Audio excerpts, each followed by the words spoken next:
Good evening, everyone, and welcome to Roy's Tie-Dye Sci-Fi Corner. This is episode number 225, a special Saturday evening episode. And what better way to have an episode like this is to have a very old and dear friend join me. And we are joining live from Rhode Island, and I am with Mr. Lew Place. Lew, welcome. Greetings. Thank you. Greetings, everybody, for tuning in on a Saturday night. And thanks for coming.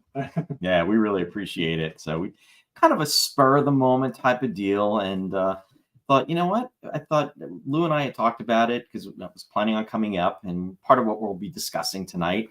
And then I thought, yeah, how would you feel about if we did the show here live? We did it. When was it, Lew? Like 3 years ago, we broadcast. Yeah, at least 2 or 3. I don't know. So yeah, it was like 3 years ago in May of 2021. So anyway, we are at the studio of Lew Place, actually the home of Lew Place, and it is very, very cool, and it's very, very cool office. So anyway, we're going to be just having some conversation tonight. Thought it'd be fun. And yeah, we thank you for joining us. And of course, it is a Saturday night. And also, as I see that Randy is actually pointing out, it is going to be daylight savings time going into effect tomorrow. So we're going to be losing an hour, folks. But you know what? We're going to be gaining some extra sunlight later in the day. So anyway, with that, I want to say hi to Randy, who is joining us from Wisconsin. Welcome, Randy. And I also see Claudia is joining us. Oh, Claudia. Yeah. I remember Claudia from way back. Oh, do you really? Yeah. Oh, very cool. Now, Claudia, I think you said you are joining us from West Virginia, if I remember correctly from last night. That's when we were talking. Or was it Virginia? Or was it Virginia? I think it was one and then the other. Something. Yeah, there was nothing to that effect. Yeah, so I'm getting confused, and it's been a long day, long week. Oh, she said Yes. yes. Yeah. Thanks, Claudia. Thanks for saving us on that. And I see Shari's out there. Hi, Hunj, joining us from Powhatan, New Jersey. I'm going to glare out everybody, but I got to take the hat off. And there we go. Now we're all good. And yeah, this is going to be fun. This is going to be really cool. So thanks again. It's probably going to be not too long of a late night here, but used to be Virginia. Okay. That was it. Yeah, I knew it. Okay. So West Virginia it is. Okay, we're good. So anyway, part of the reason why I'm here is Lew is working on a movie that he's making. And actually I was a part of this like about 3 years ago, which was a lot of fun. So we thought I wanted to talk about it. And before we talk about it, just wanted to talk to folks and talk about Lew, because Lew has, like a lot of us, has done filmmaking like back in the day with Super 8 video, Super 8 movie cameras we used to do, which was a lot of fun. And I thought it was a great segue just to kind of launch into what he's doing now and just to talk about it. Yep, Super 8, that's all it was back then. And, nobody dreamed of, well, video was around, but it was strictly professional stuff. And you had to, have a lot of money to get anything decent in the way of equipment. So it was pretty much little 3-minute reels of Super 8 for $5, And we all went there. Little did we know digital was coming, but we had to wait a long time. It's funny, Lew. I remember back in the day. In fact, you remember Joe, my friend Joe from back, and that's actually Ross's cousin, believe it or not, too. Yeah. And that's how the whole Ross connection goes back to like the early 1980s and how Ross and I met and everything. But what we used to do is, like, to your point, if you were going to be making a movie on Super 8 camera, you get a cartridge, and essentially, if I remember correctly, it would last for like 3 minutes and 20 seconds. And they actually had the regular type of film that you could use, and then they also had the Type G. So if you weren't fortunate enough to have a light to put onto your, little movie camera, you actually could use Type G film, which would be a little bit more, I guess, photosensitive. It was a faster film. It was like Ektachrome. And yes, Ektachrome. The trouble with that is that the grain came out. If you didn't have enough grain with Kodachrome, you got it with Ektachrome. It was pretty nasty stuff. But at the time, it was like, it was revolutionary. Exactly. It was. No, it really did the trick. So anyway, back in the days when if you were having to do edits, you'd have what looked like almost like your Star Trek communicator that you'd be flipping open, and then there would be these little like blades in there, and then you take the Super 8 film and you put it on there, and then you flip it closed, and then you would be able to actually splice the film, and that's pretty much how it was. And then you had the splicing tape, and you'd line it up and you'd put it on there and everything. I'm trying not to get lint in there also. We went through the projector. See this thing on the screen? It's like no, like a spider or something. Yeah. Good old days. Hey, Vince is out there. Hey, Vince. He's saying, hey, pal. Hey, Lou. What's Vinny, cooking? what's happened? Good to see you out there, Vince. Glad you're joining the show. Yeah, we're broadcasting live from Rhode Island, Vince. So glad we're here. We're just we're talking about the old days of making movies, Super 8 film, and then we're going to segue into the films that Lou has made. And that's what we're actually working on today, which was really kind of cool. So just wanted to talk about that. And I will say, Rhode Island is not part of New York. That's Long Island. And just people still think it is. Do they really? That's Yeah. something that's a miscon. Wow. All the time. Yeah. I did not realize that. Well, interesting too, because when I was driving up, I was driving on my GPS. That was kind of funny anyway, because it was going to take me over through the Lincoln Tunnel, and I'm like, what? But anyway, my plan was to cross the GWB and then just essentially just head north on 95, and ultimately that's what I wound up doing. And yeah, so I could see that would be kind of a diversion, though, really, to go to Long Island. Yeah. What is he saying? Of course you are frozen. What? Uh-oh, we're freezing. Uh-oh, that's right. Oh boy, I hope not. Everybody, please let us know if you can hear us okay. I'm very curious, because I don't want us to be freezing. So it looks like we have a full signal here, so I hope it's not on your end, Vince. You are not. Okay. Thank you, Randy. Appreciate that. It's a little chilly in here, but we're not freezing. Yeah, exactly. Let's put it that way. Thank you, Claudia. And thank you. Thanks, hon. Thanks, Sherry. Yep. Okay, so we're good. Sorry, Vince. Looks like you are having technical issues. So hopefully they get resolved and you'll be able to hear this fantastic conversation between us. Technical issues. You ever have them? Never. I don't even know what that phrase means. I'll look it up. Oh boy, if I had $1 for every technical issue that has taken place on this show. Well, happens to the best of us. we have to laugh about it. Anyway, it's all good.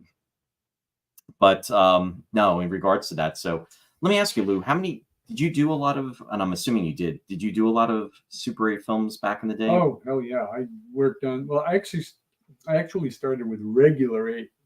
Oh, okay. And that was the first basic amateur type of filmmaking you could do. Is what they did was they took a 16mm film stock and split it up the middle.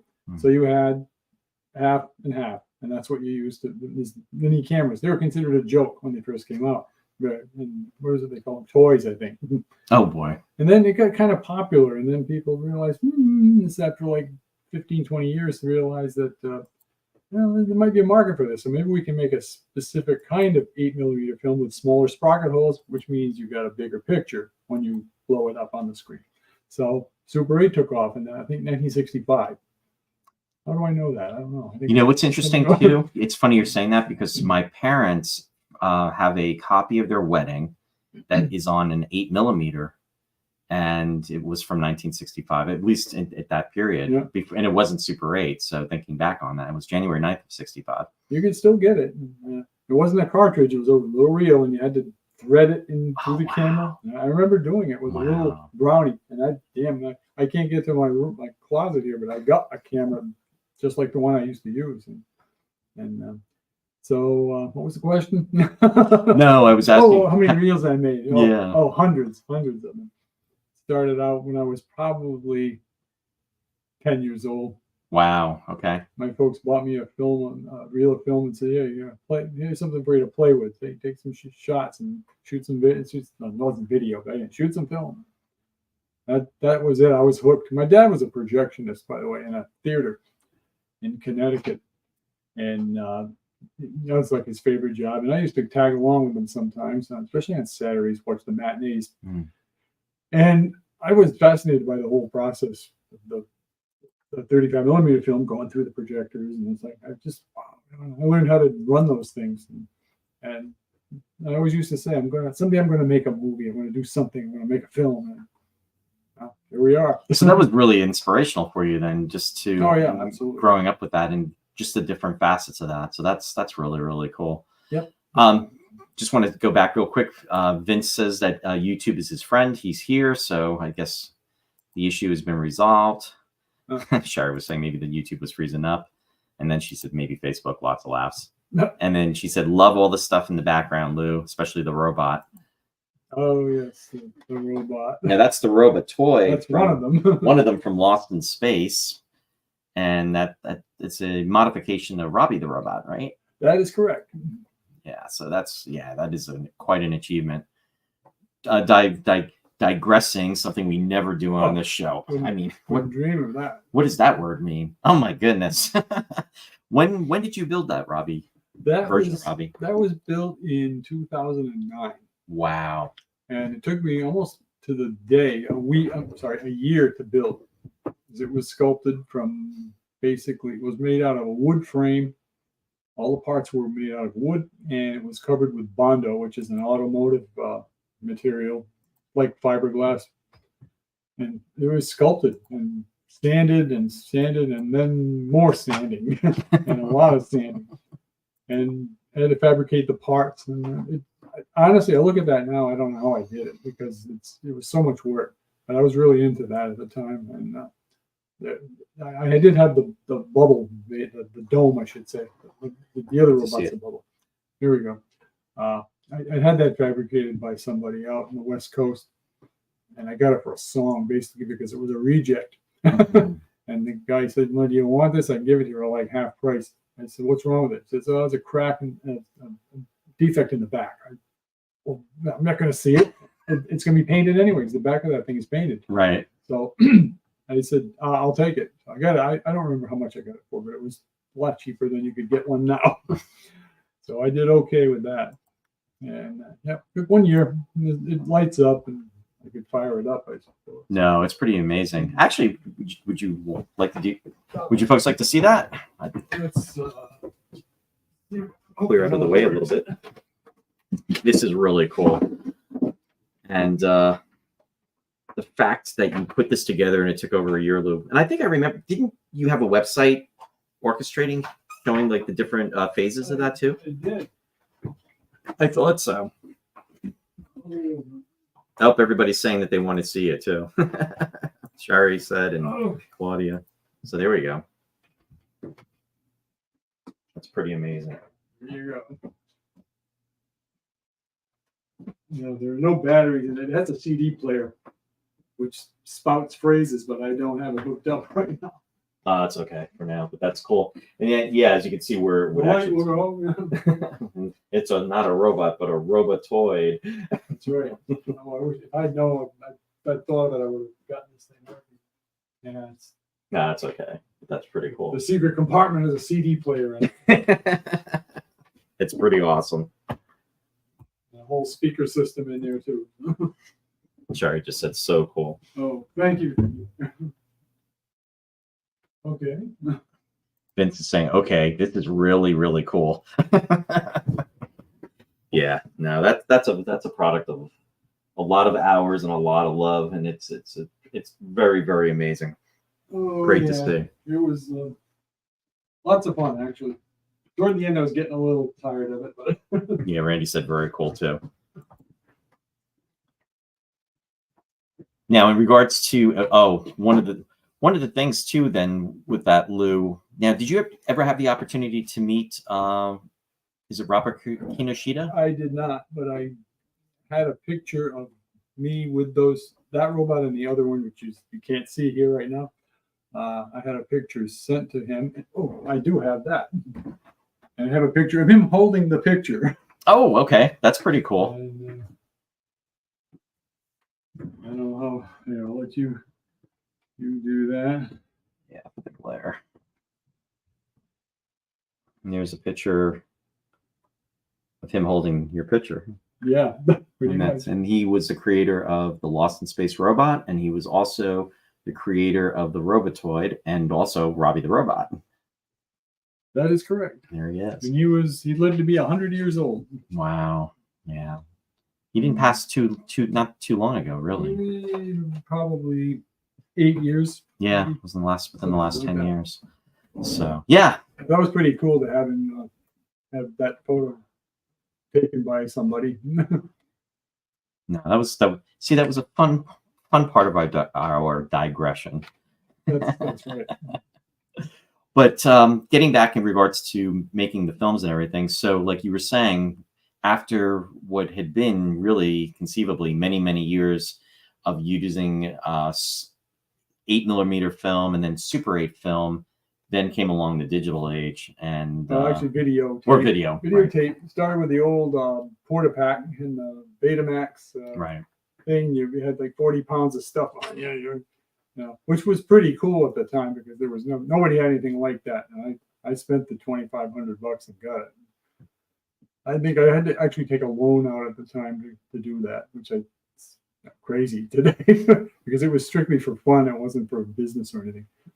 But, now, was that one of those large video cassette recorders? It wasn't. No, well, it was a yay big.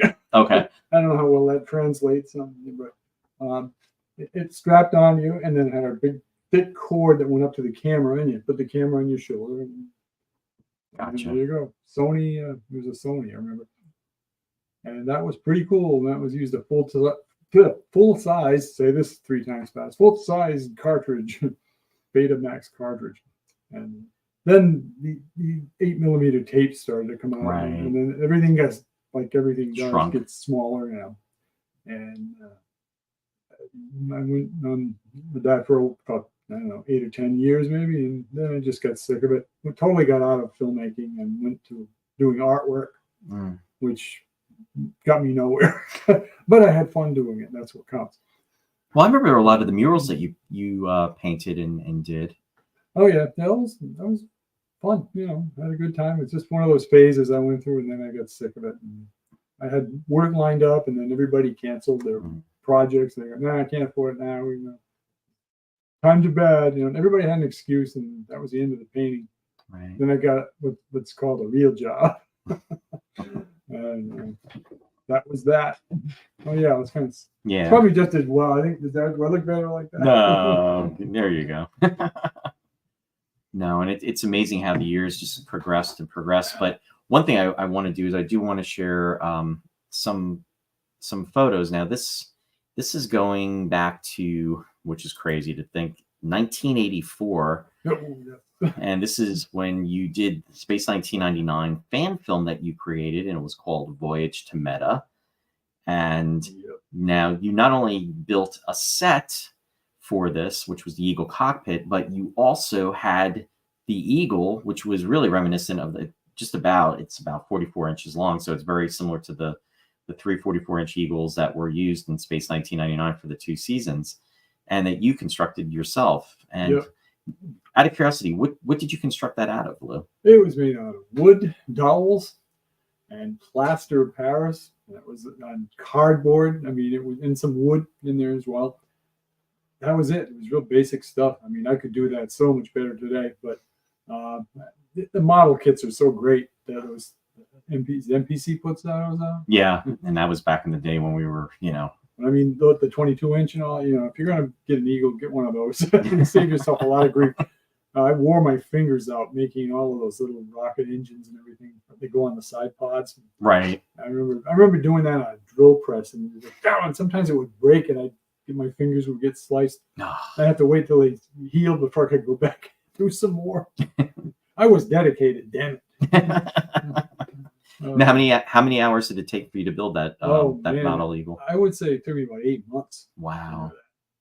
Now you have pictures of that too, and now I know not that we're going to be showcasing tonight, but you have behind the scenes. Oh yeah, as it was being built. Yeah, I sold it to some guy for like $20,000. Just kidding. I am the proud owner of that Eagle. Oh. Sherry says, as long as you're still doing what you love to do, that's all that matters. Very creative. Right on. And Dennis Chevalier is joining us. He's joining us from Canada, and he's saying very nice, and he's saying hi. Oh, hello. Hey, Dennis. Dennis, how are you doing? And Claudia's saying, I remember seeing pictures of this. And Vince is commenting, I remember seeing that set. I think I took your picture sitting in it, Roy. Yes, you did. You did, Vince. Absolutely. Oh. And actually, how many years ago was that? Do we want to know? Do we want to remember? and there's the picture you're referring to, Vince. Well, at least the third one. That, as everybody knows that, knows me pretty well, and especially the viewers, and Sherry's going to crack, and especially Vince, because I've been taunting him with this for like 40 plus years. I am Mr. Date Man in regards to remembering dates. That was honestly, I think the first time I came up here, and it was January 31st, 1988. So that would have been 36 years ago. And that was quite a long time ago. Look. Oh my. Oh my. Oh my is right. Oh, well, look at that picture of us on the Eagle set. That set's been gone since about 1997.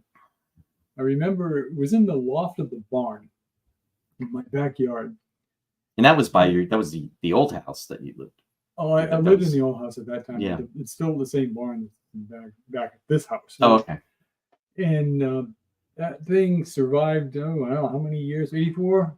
94? Oh, like 13, yeah. Wow. Some years. And, it was extreme hot, extreme cold, and humidity, and it's a wonder it stayed there as long as it did. It just finally disintegrated at one point, and I said, it's got to go. I hate to do it, but it's got to go. I still have parts of it that I saved, little bits here and there that I saved, and I use on my films that I work on today as set decorations. What's that word they use? Set redressing or stuff they stick on the walls. Plantons. Plantons. Yeah. Plantons. I still use that, and I use the control panel on the side of that Eagle, interior rather, of the Eagle, as part of my engineering set on the current ship I use for my current film, which we will be showing some photos from. Yeah, I wish I had prepared more. We just shot stuff today, so I got one shot put together. So hey, there we are again. Yeah, we're back. No, and that like Vince said, because he did take that picture, and it was so amazing to see, and it was like, oh my god, this is so cool. The hair and the color of it is. But the fact that was 1988, and then I remember coming back, and I think that took a couple other pictures, and that was like 92. So yeah. You've been here a few times. Yeah, definitely. And I don't know. It just blows me away. We were talking about that at lunch, just how the time has just kind of, progressed on. But hey, here we are. So it's good. I'm retired now, and the funny thing is, when I retired, I said, "Oh, I'm going to have all this time to work on these projects." And no, there's never a day when there isn't a crisis of some kind, or some kind of a house repair needs to be done. And all this stuff that, it's like, oh, well, it was a nice thought anyway, but I still get to work on stuff, and I'm doing it now. So it's all good, to quote somebody. Oh, yeah. It's all good. And speaking of which, I want to just share some photos now. We're fast forwarding to 2024. Ooh. And I felt that fast forward. Yeah. And just some of the stuff that you're doing now, and this is one of the shots from this. Now, the technology that you're using though is green screen technology, and it just blows me away how you're able to enhance and create these different types of atmospheres and sets through the green screen process. Yeah, it's stuff I could never afford to do if I was trying to build all of this stuff practically.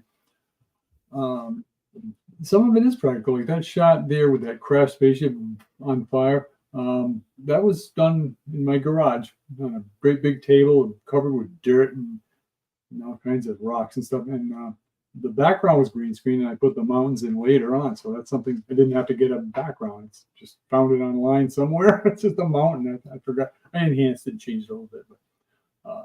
But all that stuff's stuff that one I could have probably done old school, but the one on the right with the shuttle approaching that ship in the distance, that was all composited. That's 1, 2, 3, 4, 5 layers. You got the 2 ships. You got the engine glow. That's a separate layer in itself. The planet and the stars behind it. So it's and if you move it just right, and I do the old school way, moving the models. I don't move the models. I move the camera around the models, and it gives you a nice smooth movement if you do it right. And there you go. No, and that's pretty amazing. And what's very interesting too is just seeing, and you were showing me on your computer through this process, that it's almost like it's a layer upon a layer upon a layer, and depending upon how many optical effects are, I don't know, maybe optical effects isn't the right word, but layers. Depending upon how many layers there are and how many things that you want to be a part of the shot is going to increase the amount of layers that you're going to be utilizing to be in it. Yes. And it's amazing how there's something for, like you were just saying in regards to the planet or the ship, but then you're also putting a blur. So if it's crystal clarity, which you were showing me earlier today, yes. then it actually takes away from the realism, because if it's so clear, it's almost going to look fake. It tends to look pasted if you do something too clear. So you put like a 2% Gaussian blur on everything. Not everything, but certain things you have to, like a ship moving. It just doesn't look right if it's too sharp. And I learned that from experience, just playing around with it. Like, why does this look like it's layered? Why does this look like Photoshop, in other words? So, right. And then you go from there. Sometimes you can get away with it. Sometimes it just doesn't work. But and then what it is. And then even with the control panels, you gave it depth. It wasn't just like this flat surface, and it was something that you said that you had painted or printed out and had an image of it. But the way you have it photographed and giving it the depth really makes the difference and gives it the appearance of being something that's real. Yeah, I wish I had an example, but you do what's called corner pinning, and you just pin like a square area. Am I on screen here? Oh yeah, tiny little thing. Well, I don't have to talk with my hands. You get a square, and you can distort that thing in all kinds of shapes and angles, and you can move it, and it's all. It adds to the realism of a shot if you can do a tracking kind of shot. And it's another thing good about digital is there is no grain. Like when the old days when they did these kind of shots, you had layer upon layer, but you had to run it through an optical printer. And every time you did that, you got film grain added to it. And if you add another element, you got more grain. This is all digital. You can add 200 layers, and it's going to keep the same quality. So let me ask you something, Liz. So that would be an example. Like one of the things that immediately comes to mind is I don't want to even say classic, in Star Trek from 1966 to 69. There would be images of, let's say, the shuttlecraft, and it was moving about. And as you're watching it, you would almost see like a box that would be a lighter image of things that are going on around it. And beyond that, it would almost be darker. And then it was, I think, what do they used to call it? Like a traveling mat? They call it a garbage mat. When you see a square around something that's tracking along with it, because you got junk off to the sides of an image, like the tripods and the wall of the studio and all that. And you got to stay within that. Back then it was blue screen mostly. You have to stay within that boundary. So you crop up and down. And by doing that, you create what's called a garbage mat. And then you try to, and it's on film, it's really tough. Use blue because blue can be rendered invisible by a certain process. And I honestly don't know how it works because I never had to learn that. But it makes a hole in the film, and then you put whatever you want behind it. And again, I'm not really sure how that works, but it's so much easier to composite it digitally. And even what I do is almost old school now. They've gone beyond that with motion tracking and all kinds of things. You don't even need green screen in some cases. You can just select it, like I want this person in front of whatever, and you just push a button and it does it. It's like, they're making it all too easy for everybody. It's amazing. I know, and it's amazing what you can do on your iPhone. Yeah, exactly. I want to say hi to Mark, and Mark and Michelle. And Mark is saying, hi, Roy and Lou. My mom, Michelle, says hi, but we're on our way home right now, so she can't text. Hey, Mark, thanks. Say hi to you, and also hi to your mom. Safe travels back, and yeah, thanks for texting in and enjoying. Mark and Michelle. Yeah, and I always you had pointed out, how do you pronounce Michelle's last name? Dayuto. Thank you.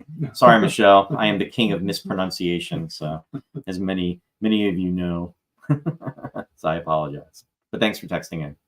But what fun would it be if you pronounced everything correctly? Anybody can do that. Anybody can do that. Oh, now the ship, the photos of your ship. Now, what is the name of your ship from the movie? The ship is. Why don't you give it a shot? The ship is. I will save you. I'll spare you. It's the Ajitamu. Ajitamu. There we go. And that means chipmunk in Native American, at least one of the Native American languages. And I thought that was kind of cool. And nobody's ever going to call a spaceship the chipmunk or the Ajitamu. So I said, I'm going to do it. It makes people think a little bit. So. Thanks, Claudia. So Claudia's got my back. She said I do it. She said all the time. I do it all the time. Well, I do too. I'm surprised I'm doing as well as I am here. I'm like ready to drop. This is the guy who should be ready to drop after driving for 5.5 hours or whatever. It's all good. But it's all good, right? It's all good. It's all good. Yeah, no, but so that's pretty neat when you think about it. I can't believe we have people tuning in on a Saturday night. Yeah, I know. I'm happy. Yay. Great. This is gonna go well with the suits. They might not find me here. We are in the boonies, my friend. So this movie that you're working on, it's called Found in Space. Found in Space, yeah, very clever title. And it's a sequel, I believe. It is, yes. The first one was called Hamish. No, what was it called?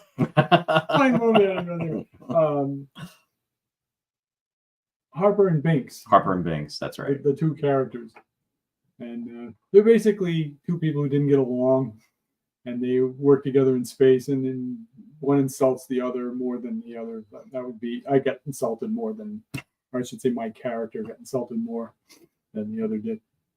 And we worked together, and we came. It's on YouTube. You can find it. It's all good.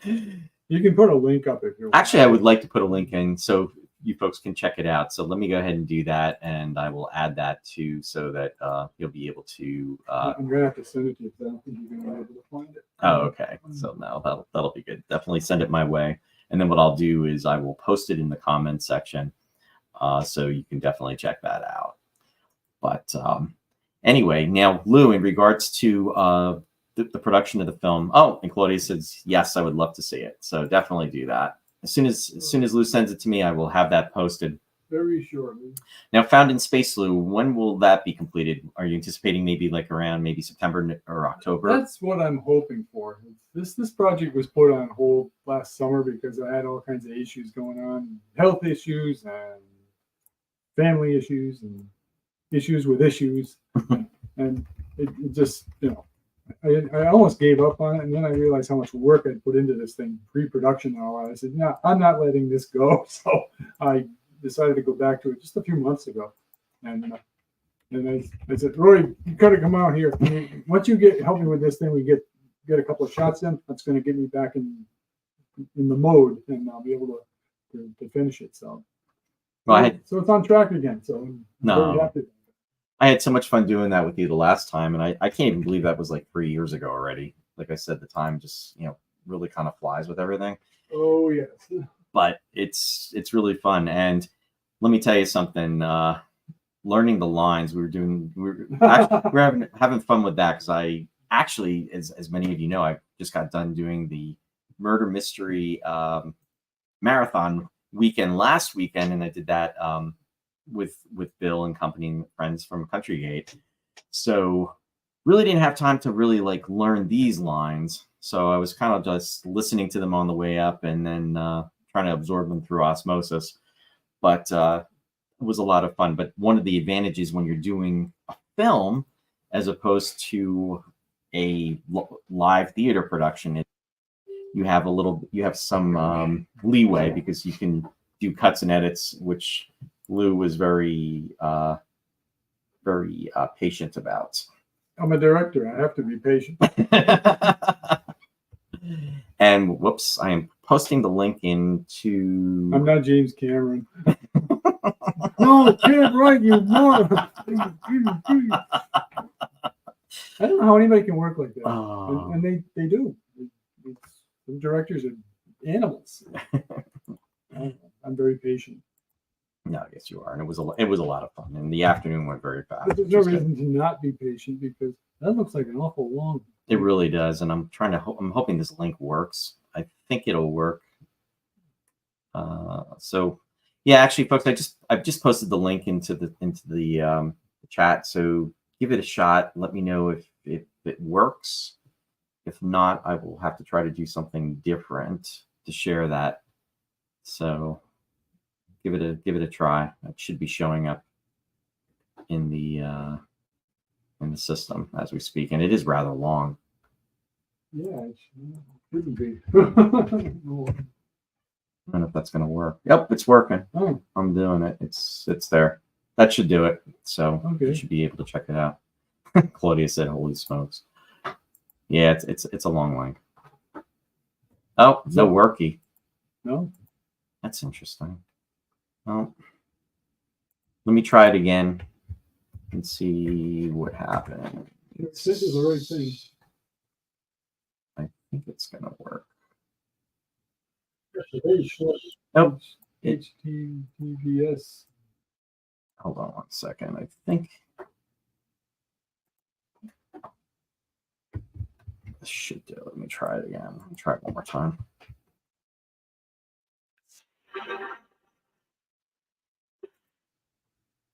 All right, I just resent it.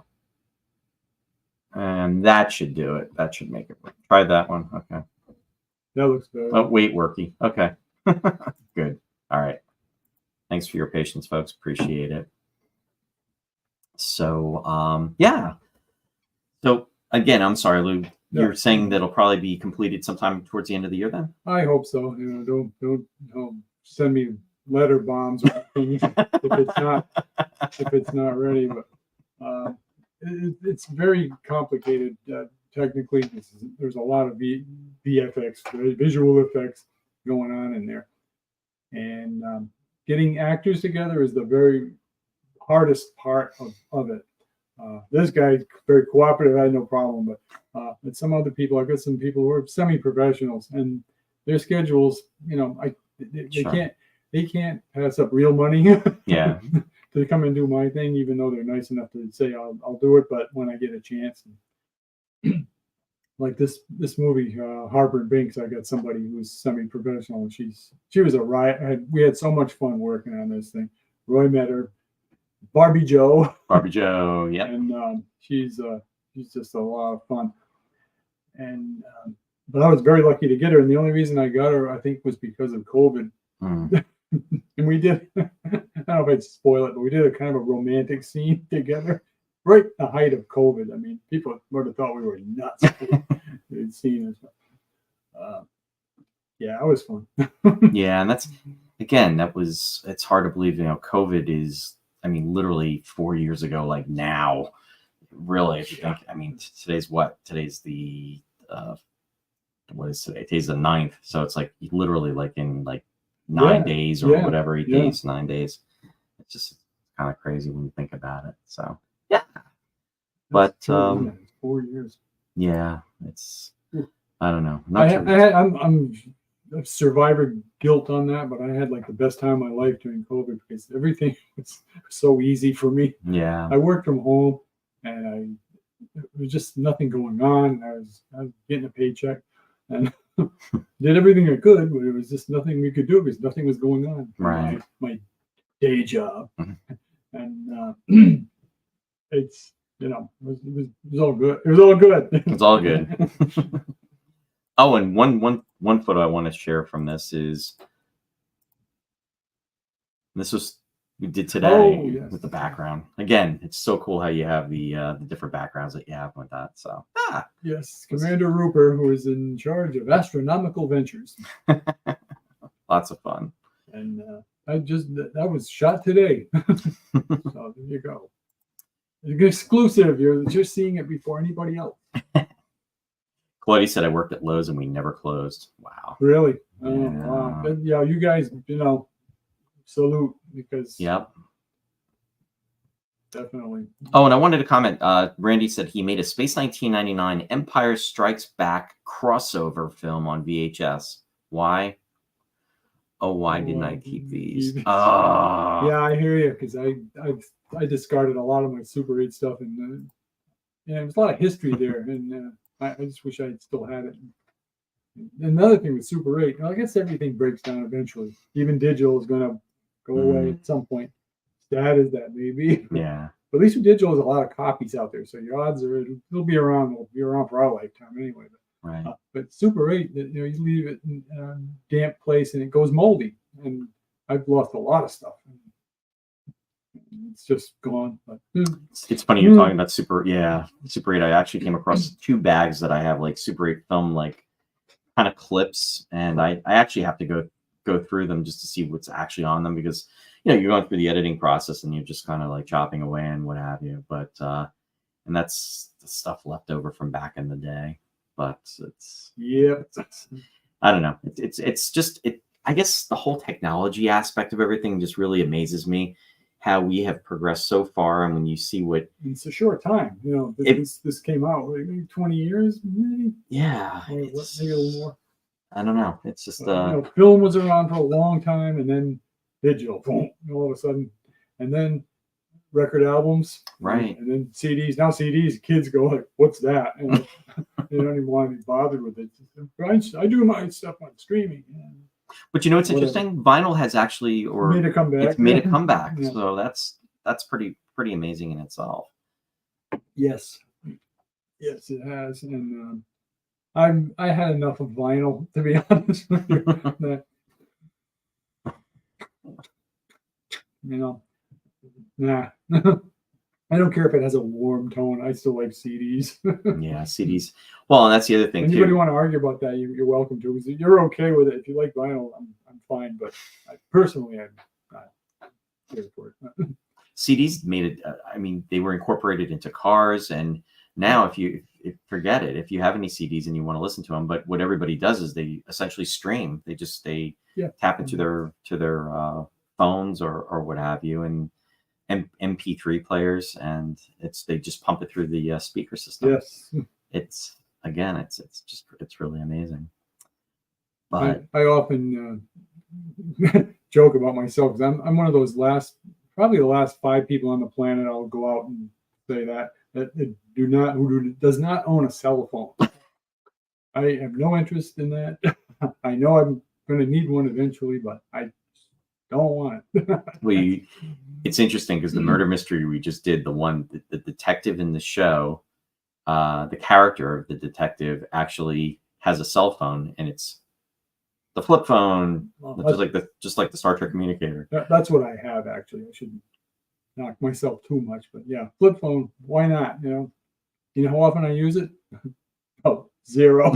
I keep it with me for emergencies. That's it. Oh, and I tell the time with it sometimes. There you go. And I'll bring it with me tomorrow to Oscar night if you want to talk about that. Yeah, if you don't, it's okay. But well, interesting enough too. I was going to say before, and I'm going to come back to that. Vince actually was holding out for the longest time. I don't know if he's still out there, but he actually had the flip phone, and then he was like, But then he finally broke down and he got the iPhone. And to quote that Star Trek Next Generation episode, "You'll be one of us soon." Yeah, that's right. Conspiracy, Riker. Well, the best part of the smartphones is the damn cameras that are in there are so good. And I've got an $800 Canon. That smartphones are better in some cases. They get easier to use, and then the images is just as good. I don't know how it works, but yeah, I have to admit. Claudia said you have a dumb smartphone, Lou. Yeah, the dumb operator. No. And then Vince is out there. He said, "I love my flip phone." Right on, Vinny. I can't even put numbers in, like a directory. I can't even figure out how to do that. Can you text on your smartphone? Or, I mean, can you text on your flip phone? I probably, but I don't know how to do it. I've never been able to figure it out. Claudia said that's how I started. I still use smoke signals. I actually have, I think, I have about 4 or 5 of the old flip phones that I had back in the day. And interesting enough that what's so frustrating is there's like really old pictures on there. Mm-hmm. And I would love to try to get them out of the phone. Yeah, sometimes you can find a jack that fits anything. They don't have it. And and I went to, this is a funny story. I went to I think it was the Sprint store at the time, because they were Sprint phones. And I went to the attendant, showed the phone and asked about getting a, yeah, the guy looked at me like I had 6 heads, and he said, "What is this?" Yeah. So anyway, and the whole thing is it's deactivated. So the only way, this is the kicker, the only way I can get the photos out of that phone is to reinstate the service onto the phone. However, the phone is so antiquated that they can't reinstate the service on it, even just for like a month, because the hardware is not sophisticated enough to receive the signal. So anyway, SOL, sorry, out of luck. Yeah. Vince commented, he said, I had to upgrade to an iPhone because AT&T stopped servicing flips. Yeah. Randy said, this is why we have vinyl record parties. Yeah, right. Claudia said, you can. I have the same problem. Yeah, it's very frustrating. And Vince said, vinyl records skip, CDs for the win. Yeah. No, but you would think that somebody would come out with a special adapter that you could plug into the thing. And then what you could do is you could plug it into your computer. Yes. As we know, they're constantly changing technology. I mean, even with the iPhone, I mean, Shari and I ran into this issue. What they've done is now with the latest phone, you used to have a cord that would allow you to connect to your computer. It has a USB side to it, so you can use that for the plug-in, and then you have the regular jack that goes into the phone. What they have now done is, in their brilliant wisdom, they have eliminated the USB aspect of the power cord. So now you have to essentially, or basically, go out there and get a new type of cord if you want to be able to connect to your computer. It's just another marketing type of scenario. Planned obsolescence, it's called. Yeah, and that's well said. That's where it is. Just use the old flip phones as props for your movies. Lots of laughs. There you go. That's I thought about that. It never gets old. That's right. But at least we have them, and at least we can, at least for now, we can still charge the battery, or at least charge the thing so we can actually access it. So my flip phone even has a camera in it. It's good enough for my few remaining years. I can tell you that. And it's interesting, even with the older flip phones, talking about the camera, I think you were only allowed maybe like 20 or 30 pictures. I think. Oh, really? Yeah. Meanwhile, on my iPhone, I've got about over 60,000 pictures on the phone. Only 63,000? Oh, I got 4 million. I got a external hard drive in mine. I'm carrying around a television-sized thing, Oh boy, you can't make it up. It's funny though. It's not going to get any better.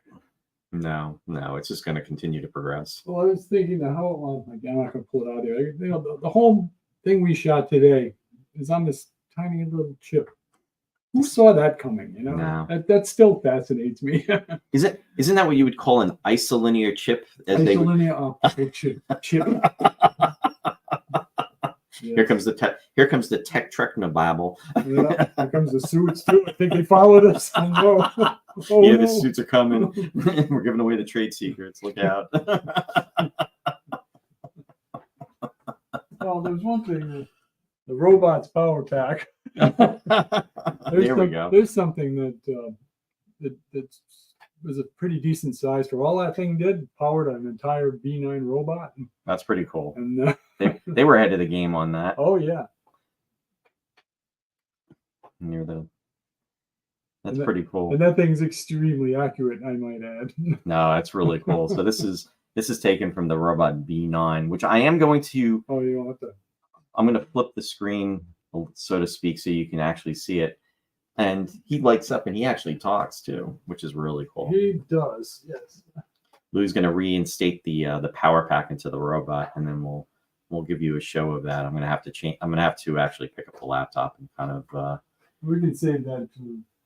Well, save that for whenever you're ready. Whenever you're ready, I don't care. This is your show. No, we're having. My man, we're having fun. We're good. But yeah, I was afraid I was going to be kind of maybe I am boring, but I was afraid I was going to be bored doing this. Like, what am I going to say?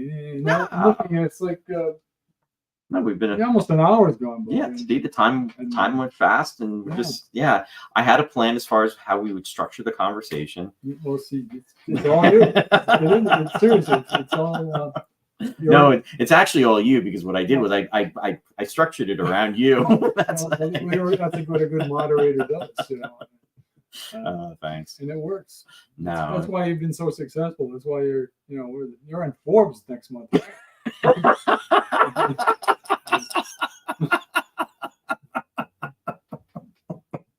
Maybe I'm wrong. It's been a stressful week, so laughter is the best medicine. So this is good. That's what I always say. Claudia said, so I had to get a new phone today. It's not one of the new ones, so I'm using my old cords. That's good. At least I'm glad you were able to get a new one. And she said, but they showed me the new cords, both C on both ends. Yeah, no. And Randy said it's called ARR, annual recurring revenue. But I was checking out one of my old digital cameras, one of the early ones, and uses a chip that doesn't fit in any kind of reader I've got. So I'm going, damn, I guess I can't use that anymore. And then I said, well, I can hook a wire up to it, and patch cords, or whatever they call it. And now I couldn't find anything that fit into it. So it's like, damn, you can't win. No, and it's interesting too, and it's kind of along the same lines. We were talking about the videotapes, and earlier tonight, Lou and I were talking about Beta. Who remembers Betamax in regards to VHS? And there was that whole battle that took place, and it seemed like Beta was going to win because that was the way to go. And then, pretty much Beta was left in the dust. And it's like if you had Beta tapes, it's like you were pretty much in trouble. Bad marketing is what killed them. And it's too bad. I still have Beta cassettes. I still have 3 players, but none of them work. Yeah. And who fixes those things? I guess somebody does somewhere. No. Yeah, they're very limited. I mean, for a while, some of the department stores were selling them, but they really started to disappear. I think if you're lucky or fortunate, you may be able to find them available maybe on eBay. Yeah. And you can get a used player, and just so that you can go back and watch the tapes. But depending for them or something. Yeah, exactly. Depending upon the heads, if you try to put them through, then you play the tapes and the tapes are degraded. You're going to have a lot of issues in regards to the tracking controls and everything. It's just very, very frustrating. Claudia's saying, I remember John and Kathy had a Beta. Yeah. John and Kathy, the Von Camps. Yes, I saw them I didn't see in person, but on Zoom last summer, I think it was. It was their anniversary. Oh, very nice. And somehow, I guess somebody invited me. I said, okay. And it was like an hour of reminiscing. That's really cool. It was kind of fun.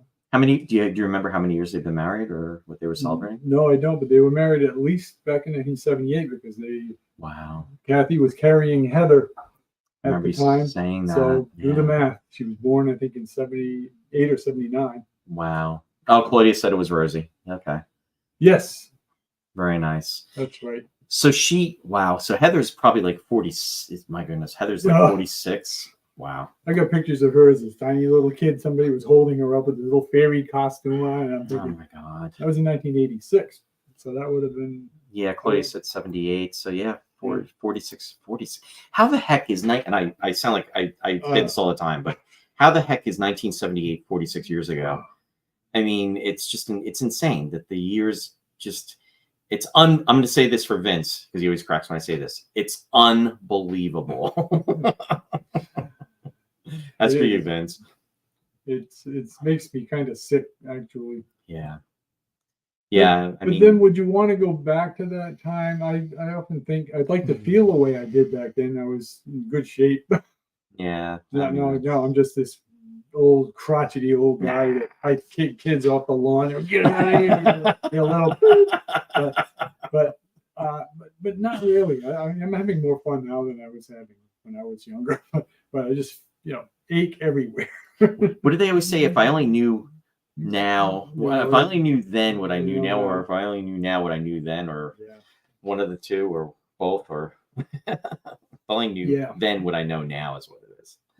It's crazy. But I just think that in terms of when I think of 1979, I don't think it was like 45 years ago. I think more like along the lines of, it's maybe like 15 years ago, 20 years ago. And it's like, keep going. Yeah, I know. Huh? It's like 1980 doesn't seem that long ago to me. And then I do count on my fingers and it was. Wait a minute. Now that can't be right. No. It's just really hard to believe. A couple of weeks ago I was thinking I'm going to be 50 pretty soon. Then I go, wait a minute. I'm going to be 60. No, wait a minute. I'm looking at 70. Are you kidding? What? And then I had to count on my fingers again. I go, yeah. Well, anyway. Claudia said it was their 50th. Okay, so that's very. Oh, that makes sense. Yeah, it does. Exactly. Yes. Very special. Thanks, Claudia. And John still looks the same. That was so funny. He still has that boyish face that he hasn't changed. He has a very young looking face. And I look like a male version of Mom's Mabley. No. Vince says, unbelievable. You use this word a lot. I don't think it means what you think it means. You say that a lot, Vince. Do you realize that? Unbelievable. Well, it's better than inconceivable. What's that from? I know that's Princess Bride. Okay. He hates it when people come up and say that. I'm sure. That's what Carrie O has told me that. He hates it when people. He just won't even react to it. Gotta love it.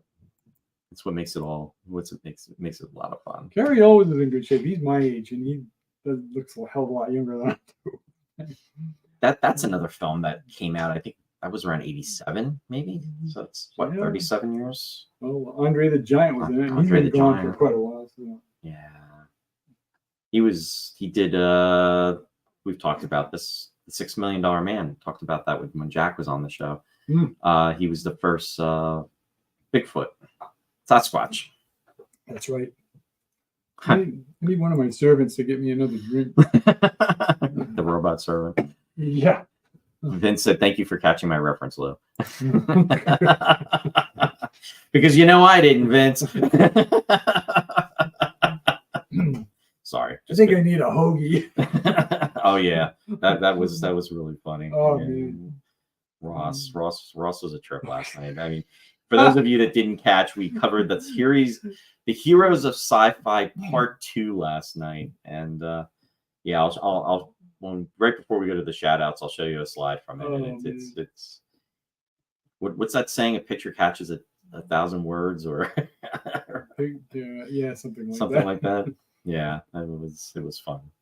If I wasn't so inebriated, I would remember it. I don't drink. That's one thing I don't do. Yeah. I quit smoking too a long time ago. Oh, that's really good. With my heart condition, I'd be dead right now. Yeah. Tried that. But don't get old, all you young people out there.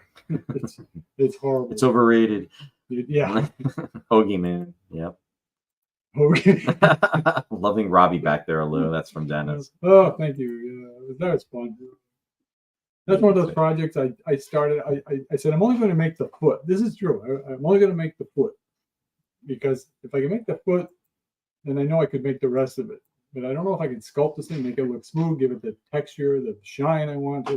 But I'm just going to do that. So I went down in the basement, got a can of Bondo, and made the wood frame first.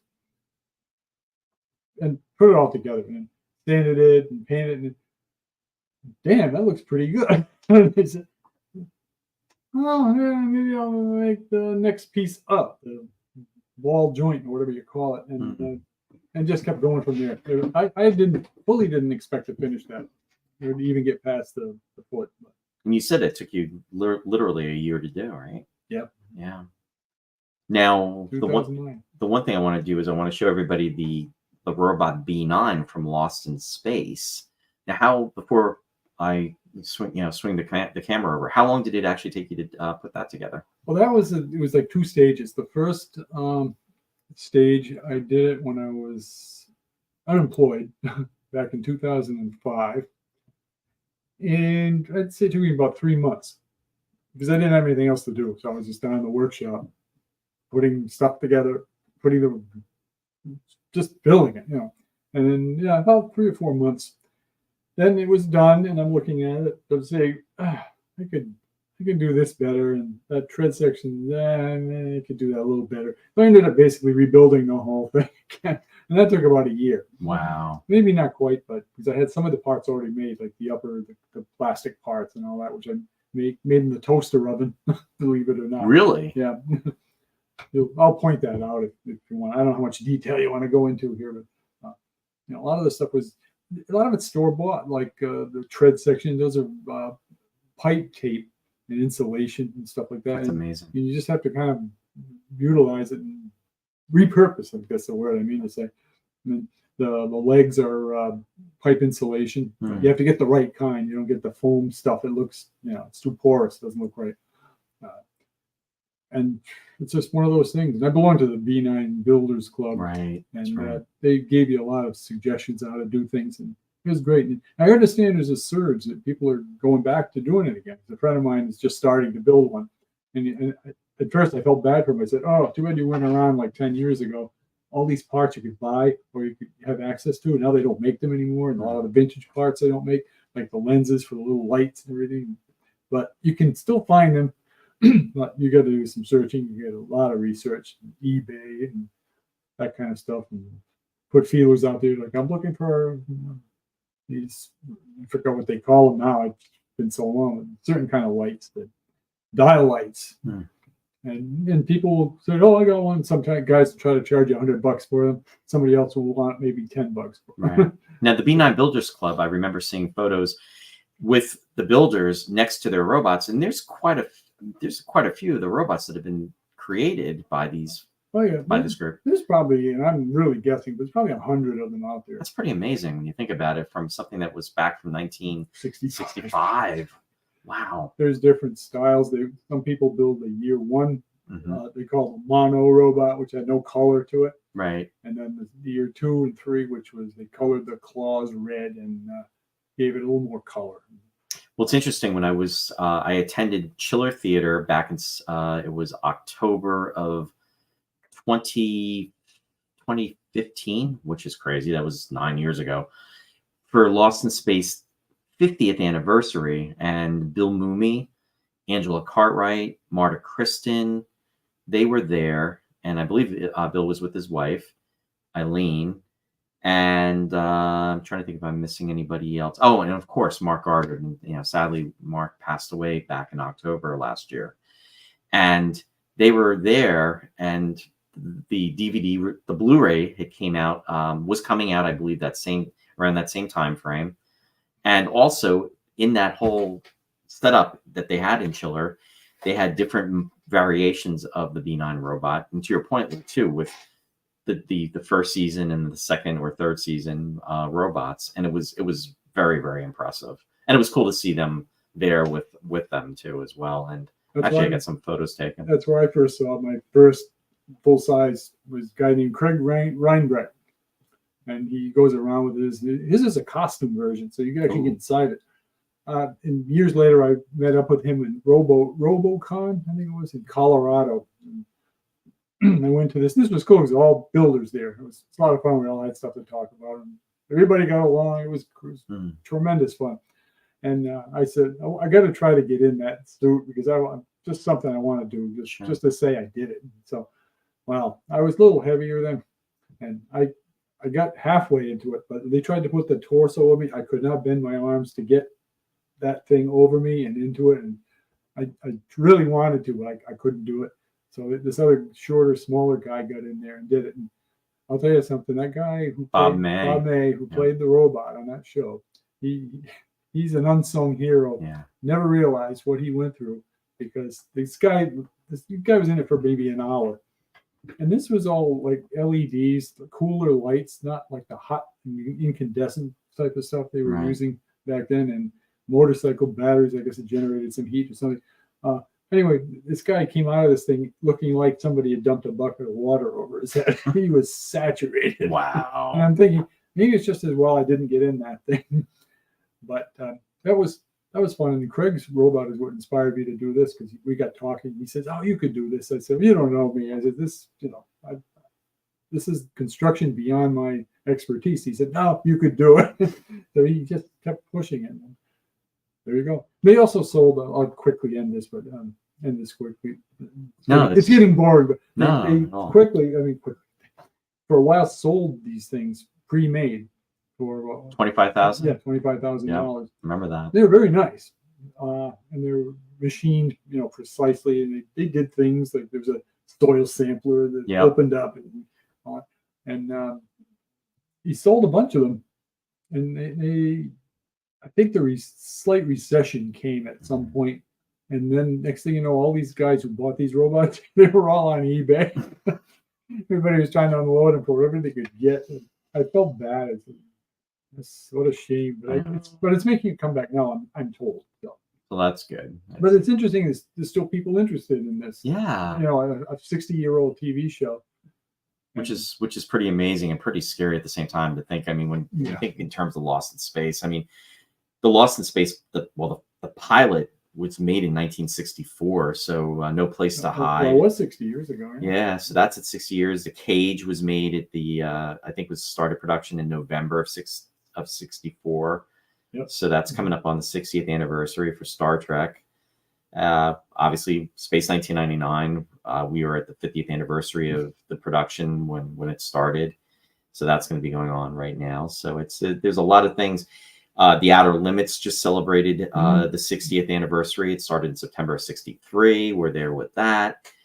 There's just a lot of stuff that's going on with all this stuff. I want to just put a few comments out there, just backtracking a little bit. And let me see here. Dennis said, "Lou, that's amazing. It looks like the real deal." He was referring to Robbie the robot. Thank you. And or I should say the Robotoid from Lost in Space. It's the lights make the difference. And Claudia said, "Of course, I was one of the younger in the group. I was only 15 at my first con in 1979." Talking about when we were saying about the time of passage. Dennis commented, "The Stunt B9 still survives, but has been restored to look more like the hero version." Yeah. And there was a show back on Saturday mornings. Jeff's out there. Yeah, I'll say hi to Jeff real quick too. Hey Jeff, thanks for joining. Saying, "Whoa, totally forgot about this." Hey dudes, watch the rerun. Yeah, as long as the suits don't pull us off. No, I'm just kidding. I hope you're kidding. Yeah. No, I'm just teasing. Thought I heard something. Yeah, no. Let's put the camera out there. And what was I saying? Lost my train of thought. The Outer Limits. Yes, I was talking about the Outer Limits. Excellent show, by yeah. Oh no, about Lost in Space, and there was a Saturday morning show called Mystery Island, and I remember being excited about this because in the previews, and it was a Saturday morning show, they had this robot that was painted white, but was very reminiscent of the Lost in Space robot, and I think the name of the robot was Poppy. Pops. Yeah. Why was it reminiscent? Because of what they did, and because it was the original Lost in Space robot, and what they did was total sacrilege to that poor thing. Painted it white and put a big cake box on top of it for a head. It was awful. And a base on it so it could roll around on the terrain they were using. They sent that thing to Australia, which is even weirder. Yeah, that's where they filmed it. But fortunately, yes, it was sent back. It was in a case. I don't want to take your story away. No, it's okay. Go ahead. I just thinking out loud here. They wound up restoring it, and and actually then they came across the hero. To Dennis's point, Dennis Chevalier, not the hero, the stunt robot, Greg Jean. Greg Jeans, yes, and then that was restored, I believe. Yeah, Dennis mentioned that. Yeah. But yeah, The stunt B9 still survives and has been restored. Yeah, they turned it into the hero, which, you know, it is what it is, I guess. And it's funny when you look at the stunt robot. It was utilized in, I think, in several third season episodes. The ones that immediately come to mind is Condemned to Space, when he's out floating. Oh, yeah. Professor Robinson's trying to retrieve him, and he's on the wires and he's floating in space. There's also the very last episode, Junkyard in Space, when the magnet gets it and it's spinning around. You have that one. The thing is so beat up. Yeah, in the back you can see they welded extra plating on it and stuff. And then the Antimatter Man, when Professor Robinson it's not Professor Robinson, it's his doppelganger, and he's fighting the robot and he knocks him over. I think that was another time the stunt robot was used. There's probably a couple more, but those. And then the evil robot in the Antimatter Man, the robot, the good robot, RB9 is talking to the one that's like painted black and it has like some white on it and the green light. An aquarium tube for the chest light. So they just backlit it with a light bulb. Oh, there you go. So yeah, just some kind of memories. Yep. And Dennis is saying, I remember that. And Claudia said, did someone have a full-size chariot from Lost in Space at Chill? I remember seeing it on YouTube. Yes. In fact, that is John Antonellis, and he's actually from, I believe, in Mass. Yeah, and he owns an elevator company, if I remember right. That is correct. Yeah, really nice guy, and he had that there. But hey, did he sell that, Lou? Yes. He did sell it. Okay. Before we go into that story, Linda is joining us from Western Canada. Hey, Linda. Thanks for being there. Linda 1999. Or Linda Sue, as she's known on YouTube. Hey, thanks for joining us, Linda. How you doing, Linda? How's it going? Hope you're doing well. Yeah, this is a special episode tonight, Linda. I'm with Lew in Rhode Island, and we've been doing some filming, so it's kind of cool just to be doing a special show this evening. Watch the rerun. So now, when did he sell the chariot, Lou? Oh, about a year ago, maybe even more than that. Okay. Sold it to that comedian Jeff Dunham. Is that his name? Jeff Dunham, who does the don't say it. The whatchamacallit, the That's what somebody told me. He does the puppets. Maybe.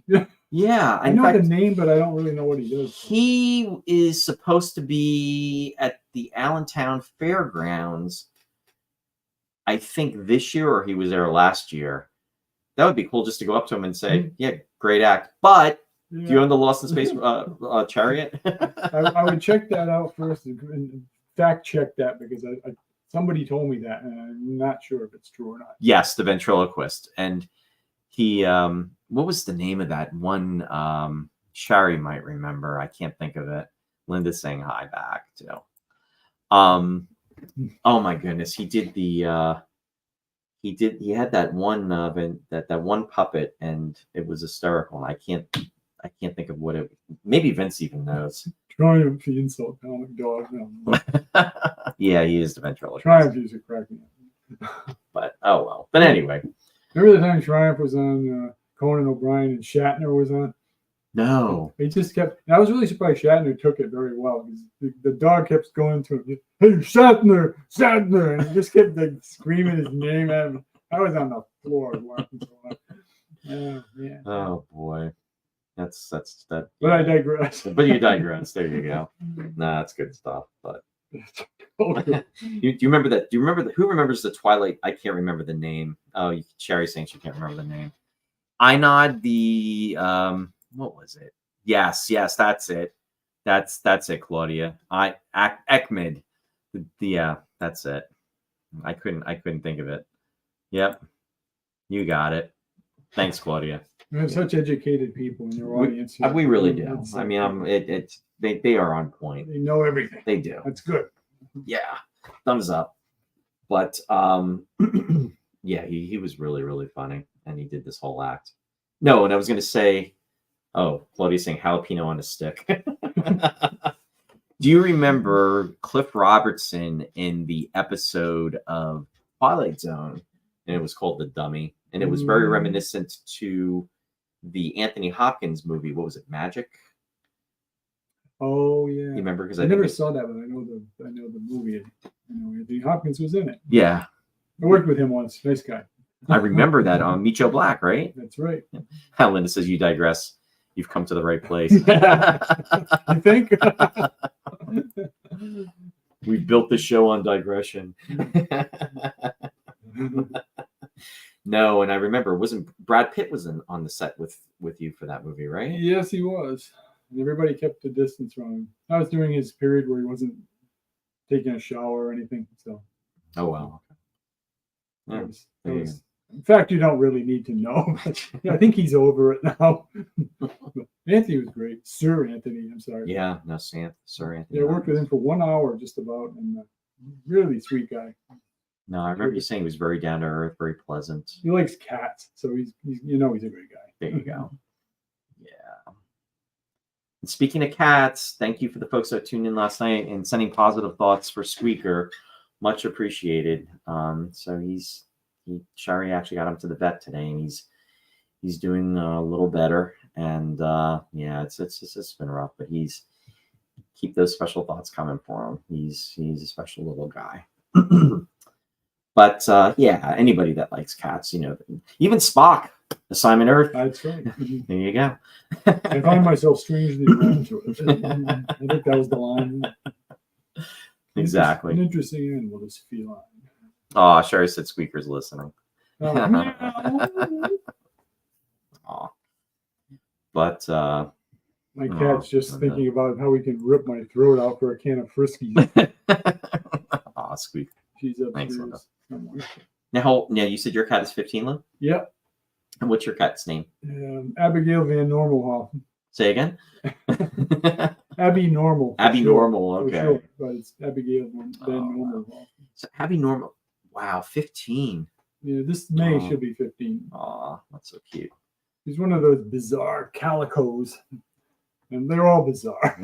I had a lot of calicos over the years, but this one's pretty weird. But I only ever had one that was normal, and it's just weird. She was a regular normal cat, did normal things, but calicos tend to be like just strange. And this one sure lives up to that. But that makes her unique. Oh yeah. So that's a good thing. Let's see. Jeff said, "Oh wow, I forgot that she's that old." Muffin is too. Oh, Muffin, yes. Another cute name. Well, I would like to show our viewers the B9 robot. I think they're going to love this. So I'm going to give you a second to get up. I'll actually do Let's hope it works. I'm going to turn the camera so you folks can see this. So bear with me one moment.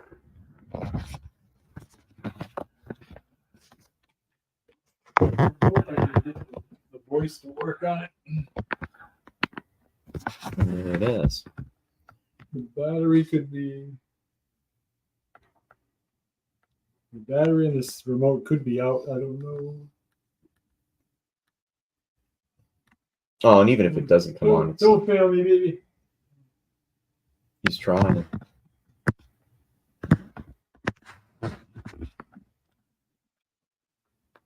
If I was alone, I'd be swearing. That's all good.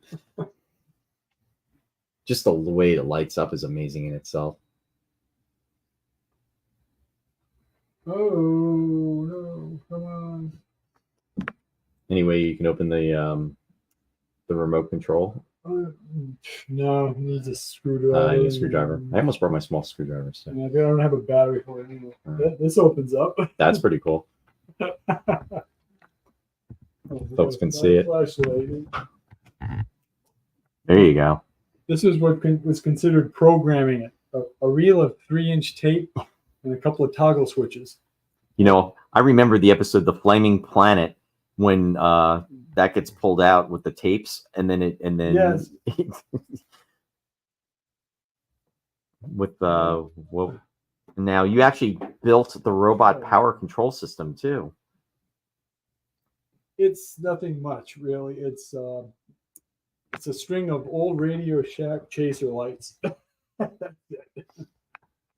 they're incandescent bulbs. This could be done so much better today.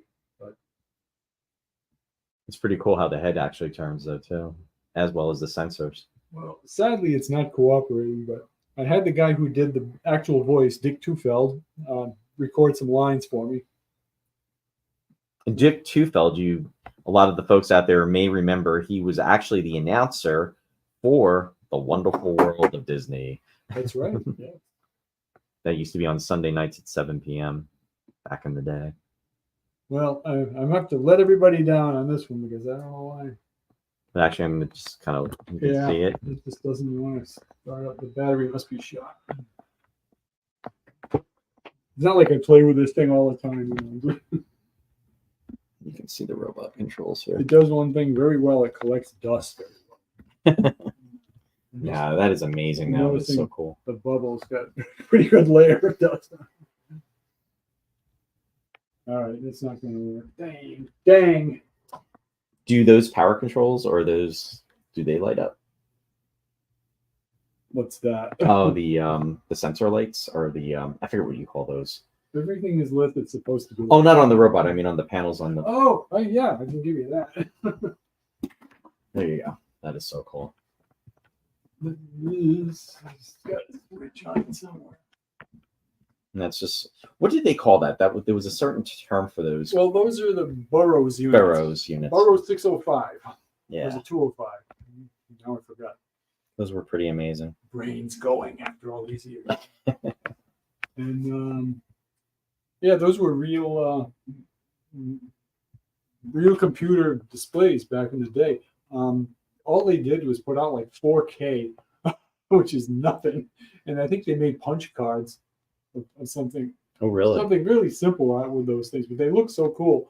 That's why 20th Century Fox bought up as many as they could get of those things from the Burroughs company when all that stuff became antiquated. And they sold them, and they're all over the place. People buy them, sell them, the real ones. So they're probably worth a lot of money if you get a real one. That's a Sage. They call it the Sage unit, and I forgot what's SAGE. I forgot what it stands for. Not the spice, but now that was on the lower deck of the Jupiter too. It was in the galley. They had one on each side of the galley. The belt that came out to serve the food. Oh, I always loved that thing. I thought that was cool. You had to wonder where that was all going and where it was all. I know. It's pretty cool. And then you have the robot control system. Yeah, that was kind of my own idea. That really doesn't. It was a nice tribute to. Yeah, it's not totally accurate for any reason, but it's got the switches on it anyway. Yeah, very cool. So, and then and I'm going to just do a quick turn down here. You actually have the Jupiter 2, the Jupiter 2 models. Oh yeah, it's a Mobius kit. Anybody can get one of those. They're still out there. This used to light up. That's really cool. But it doesn't anymore. I'm afraid. I pulled the wires out, and it needs some work. Let's put it that way. Oh, I can show you some models from the film. Yes, that would be neat. Actually, I'm going to reposition this down. Oh yeah, everything is over. This one.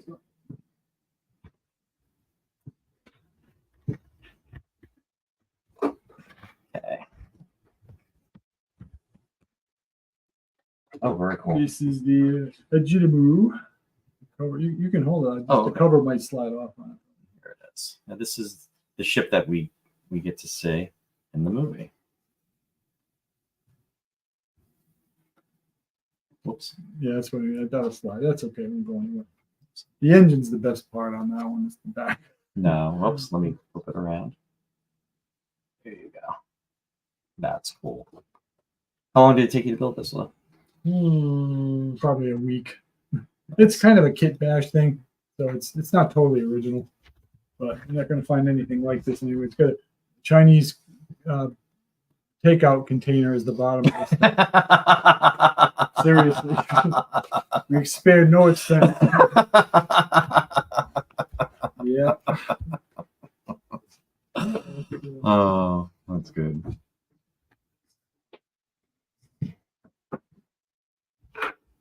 This is the shuttle that we use. Very And I cool. use those in the other movie too. Yes, I remember that. So I don't have any batteries in that one right now. It's still got the wires hooked up to it where it hangs on the stand. Oh, and I guess I should get the other side. And then I think I see you in there. Yeah, I'm in there. There you go. Oops. There you go. Yeah, when something moves by fast enough, you can get away with that. It's just I think that actually was a Riker action figure. I was going to say it looked reminiscent of something familiar. Very like it.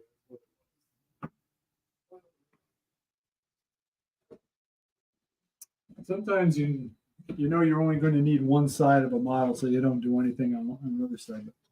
Oh, you can show them the other side of it. Oops. And that is the Lark. It's a ship that's used in the current film I'm working on. And what was this made out of, Luke? Oh, all kinds of stuff. Mat board, wood, plastic. And still has the wires attached to it. I hang these on a stand and then the camera is on a track and it goes by it. Gotcha. A little old school. Some of the comments that came through just from when you were showing the B9 too. Jeff Rubel said, "Oh wow, I forgot she's that old." Oh, and that was about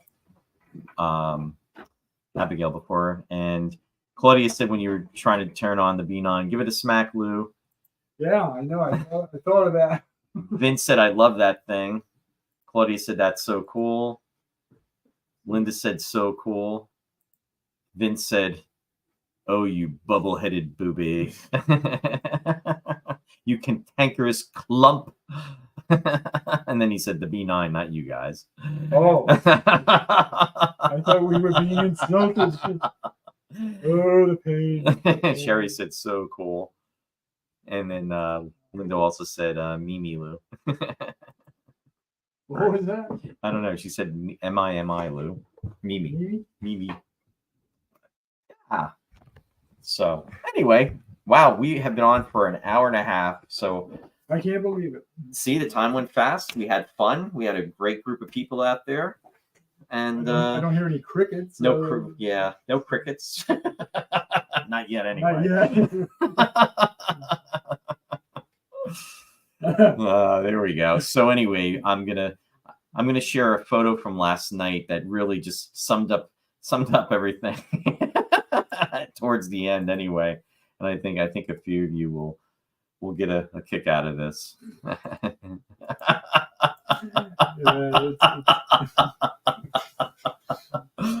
Oh boy, this was last night's episode, The Heroes of Sci-Fi Part 2. And there is the hero of sci-fi right there. And the whole thing is Ross, or I should say, I think you should have posters made of that. And I think they should be available. $19.95. and then with an autograph. Oh, $29.95 for the autograph. I will handle the sales on that. We'll talk after the show. Yeah, the marketing department. And if you buy more than 5, you get a free hoagie. There you go. 2 for 1. Yes. Oh boy, that was fun. Jeff Rubel said, "You know what, guys? I have to say now I feel at home." The old folks' home. Well, that's for sure. Sherry said it was great fun.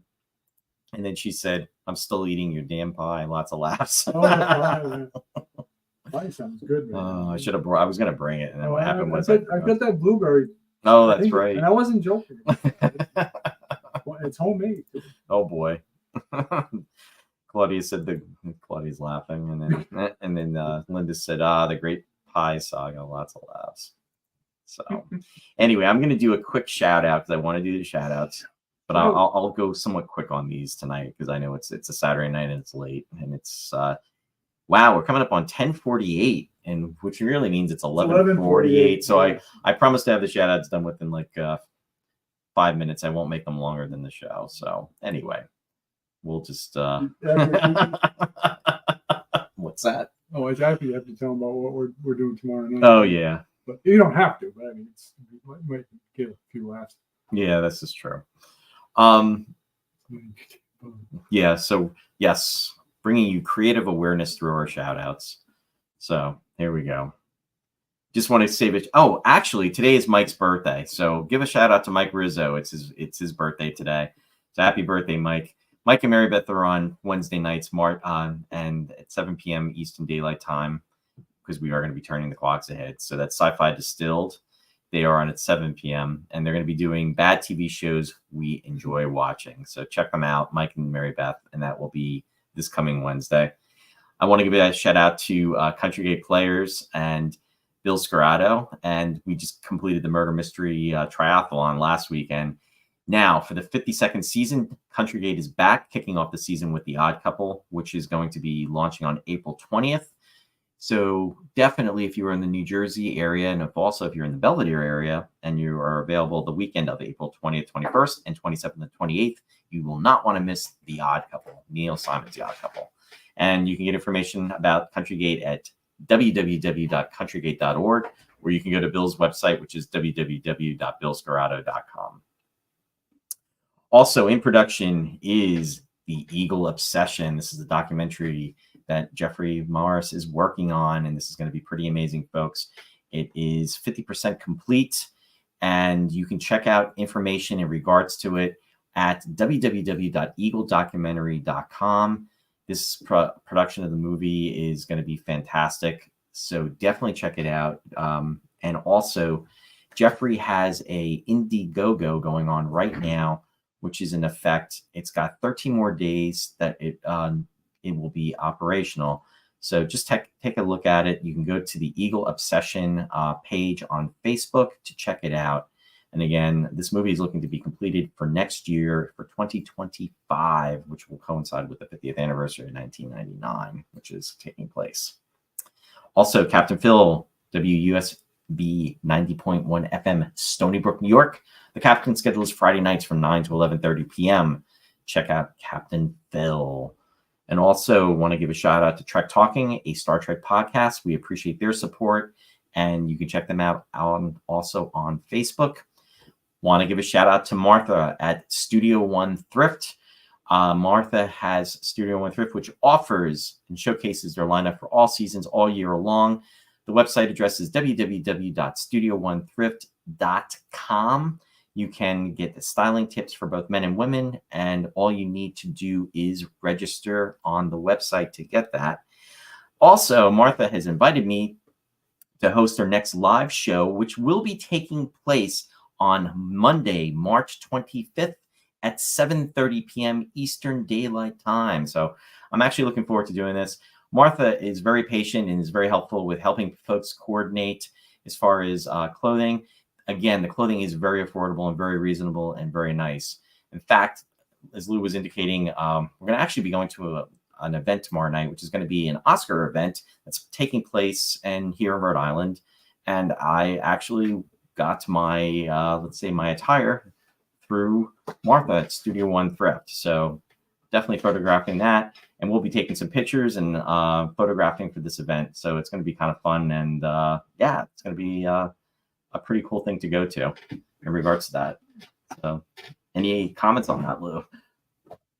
Looking forward to it. It's going to be good. This is an officially sanctioned Oscar, or they call it red carpet event at the Graduate Hotel in Providence, Rhode Island. It's sold out already. Like 2 weeks ago, I think it was sold out. And we'll be there and be interesting. Yeah, no, it should definitely be. So again, I'll definitely be photographing and taking photographs and posting them on the page. So so very excited about that. That should be a lot of fun. And also want to give a shout out to Warren for the 50th anniversary convention, which he's headlining, and that's going to be taking place in September. This is going to be for the 50th anniversary of Space 1999, and it is titled London 1999. The dates are September 11th through the 17th. You can visit the website at www.space199950years.com. It's crazy to think that that show is 50 years old. I'm not over it. Also, want to give a shout out to my friend and my co-host, Mr. Ross Amico. Ross has 3 shows that are on. He has Picture Perfect, Sweetness and Light, The Lost Chord. Picture Perfect is on Friday nights at 8 p.m. Eastern Standard Time, which is now going to be Eastern Daylight Time after we turn the clocks ahead. Also, Sweetness and Light, which is on Saturdays at 11 a.m., which of course will be Eastern Daylight Time next week. And then lastly, The Lost Chord, which is on Saturdays at 7 p.m. Eastern Daylight Time. For information about the shows, Ross does talk about them on his Facebook page, which is Classic Ross Amico.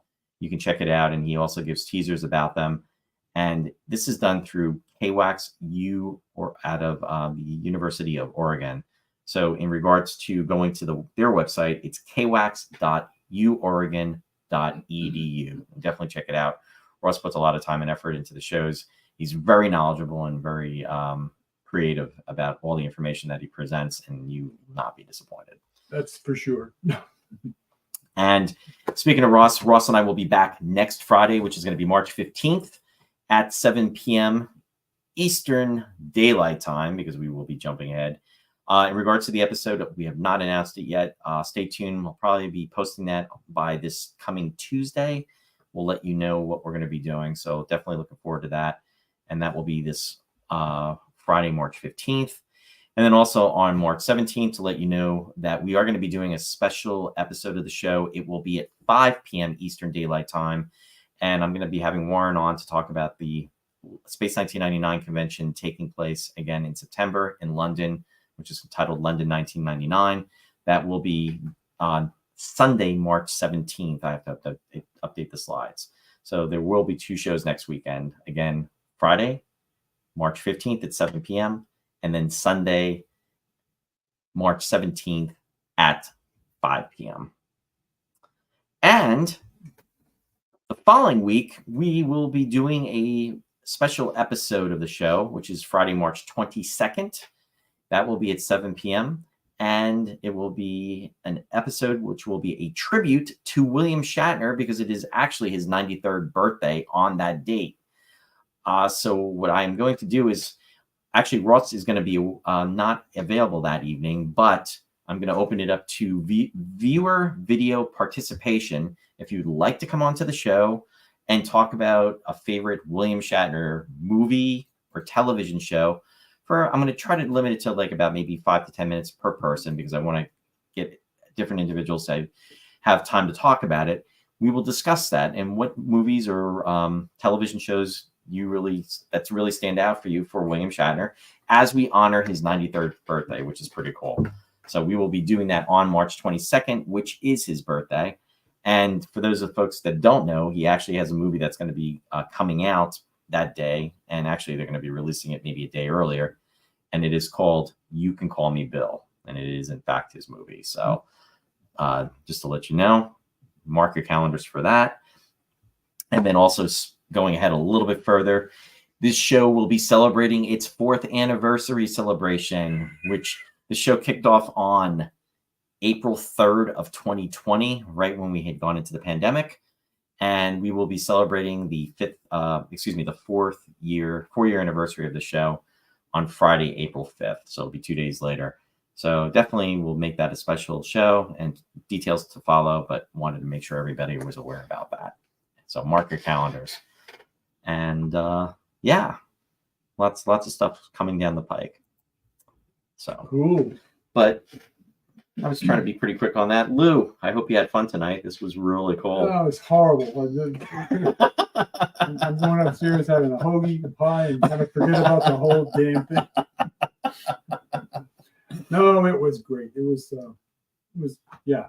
Yeah, time went really fast too. This is always fun stuff. It's funny to be part of this, part of the show instead of watching it for a change. So it's cool.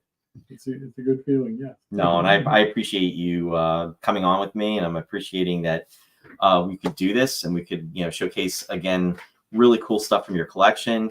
Also showcase talk about your movie and stuff that you've done in the past. You are a super creative individual, and my hat's off to you, and Thank you. you're Thank you. also a very good friend. And I just can't believe, and again, as I always like to say, whether it be Space 1999 or Star Trek or just the sci-fi genre, it's just been so cool to meet so many wonderful people, through it all. And yeah, it was because of Space 1999 that you and I met. And that's me and many other people. Yeah, and it's 30. Oh my goodness, it was 87. Yeah. So that was a while. Yeah, it was a while ago. It was like 37 years. 37 years. Yeah. Anyway, some last minute comments that's coming in. And, Vinny. Hey, Vinny. Yeah, good to see you too, even if it's only in text form. Yeah, no, thanks, Vince. Appreciate it. I'm glad you had fun and you enjoyed it. And Claudia's saying, good seeing you, Lou. Oh, Jeff right there. And Jeff, he's saying, yippee, he's one of a kind. Oh. Absolutely. Thank you, man. And Linda said, the people are the best. Absolutely, Linda. So true. So anyway, everyone stay safe. Do not, if you are celebrating daylight savings time and you are putting your clocks ahead or are supposed to, if you have cell phones, probably even the flip phones, they probably will automatically go ahead an hour, but double check, especially if you have the flip phone, because I don't know for sure. I have to wind mine up. But until next week, and if you are watching the Academy Awards, there's a lot of interesting stuff with that. So it'll be cool. And like I said, I will be posting pictures on the show's page to share. And yeah, we'll see you next time. And as I always like to say, live long and prosper. And all that stuff. Take care, everyone. Good night. Have a good night.